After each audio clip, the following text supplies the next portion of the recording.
Hey, what's going on, everyone? Today I want to talk about paying attention. My name is Gabriel Cox, and I equip supervisors with necessary leadership skills. So, like I said, I want to talk about paying attention and why it's important for supervisors to pay attention to what is happening. Now, I had this moment this morning in the gym with my gym family, and they were kind of razzing me because I don't generally pay attention, which is actually quite funny. But somebody said, you know what, Gabe?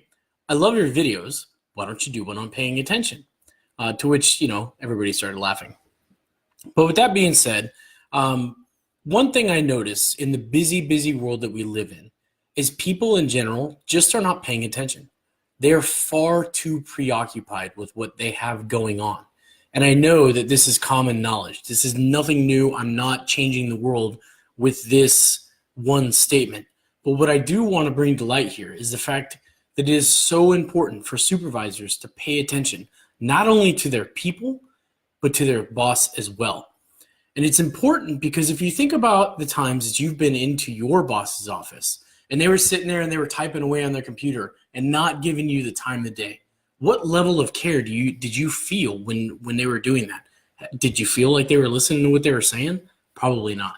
So imagine you're the boss and you're sitting there and you're typing away and your direct report or one of your peers comes in and says, hey, pay attention to me. That's essentially what they're saying, but you keep working. It shows that you just are not bought into their conversation or what they're doing. And so it's incredibly important as young supervisors to understand there are expectations that your boss and your people have of you because you are in this new job. And so keep that in mind. What are things that you're doing that normally you're not really paying attention to much? So why does your boss care? That's a great question I wanted to ask is why do you think your boss cares that you are paying attention to what they are saying? Probably something along the lines of, does he really care that he's the boss? Does he really, if this is what they're thinking, is he really bought into being a supervisor? Is he coming prepared? What they want to see is they want to see motivation. They want to see you paying attention to what they're saying and things like that. So thinking about some things that might distract you, there's a lot of things going on in the world. Your phone, your desk phone, your work phone, your cell phone, your computer dinging, all this stuff happening. It can become very distracting. And for some reason, we feel the need that we have to pick up the phone right away. And there's like some kind of thing that happens to our brain, like, oh my gosh, somebody's paying attention to me or whatever. And so we have to pick that right up. And so it completely derails the conversation. There's all kinds of stuff, all kinds of information flowing all over the place. And kind of recognizing what's distracting you is probably step one, right? That's what I would recommend is kind of saying, okay, what kind of distractions do I have in my office or in my workplace that is taking away from my ability to pay attention to my boss and pay attention to my direct reports or even my peers? I've had a lot of people come up to me and say, hey, I have this person, they keep coming, they want to talk to me, but they're just tuned out. They take a text message or do whatever. Another thing I kind of want to bring to light here is when you're sitting in a meeting, next time you have to sit in a meeting, watch how many people put their phones out on the table. Watch it. It's crazy.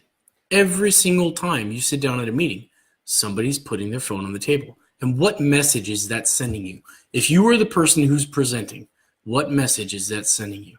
Probably they are more interested in what can happen on their phone than what's happening in that meeting.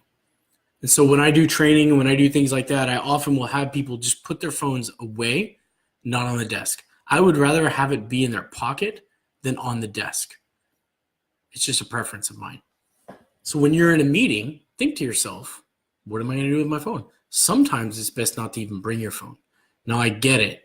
Life goes on. Things happen outside of meetings, and maybe you have 8,000 meetings happening a day. That's totally fine. But pay attention to what's happening with your phone. And not only that, but like everybody will have their phone on their desk. It's crazy. Anyway, so what can you do? So you're a new boss. You're showing up and you kind of want to know, okay, Gabe, I hear what you're saying. Distractions, I got you. Be less distracted. Pay more attention to what's happening. The whole, everybody's body language and all that stuff. I'm not going to get into that. But What can I do as a young supervisor? Well, number one, bring a notepad and a paper to every single meeting that you have. Doesn't matter what it is. And I'm not saying bring your phone to type notes with in the Notes app. I'm saying bring a pen and paper and write longhand notes in outline form. Even if you have nothing to write, it shows your boss non-verbally that you are prepared to write down information that he or she is stating. Always, always, always bring a notepad. In fact, don't ever show up without one. If you forget it, turn around and go get your notepad and paper. That's the biggest one. The second one I mentioned a minute ago, put your phone away. Put your phone away. It doesn't need to be in your meetings. You should be focused on what's happening with you, your boss, your team, your peers, whatever the meeting is about.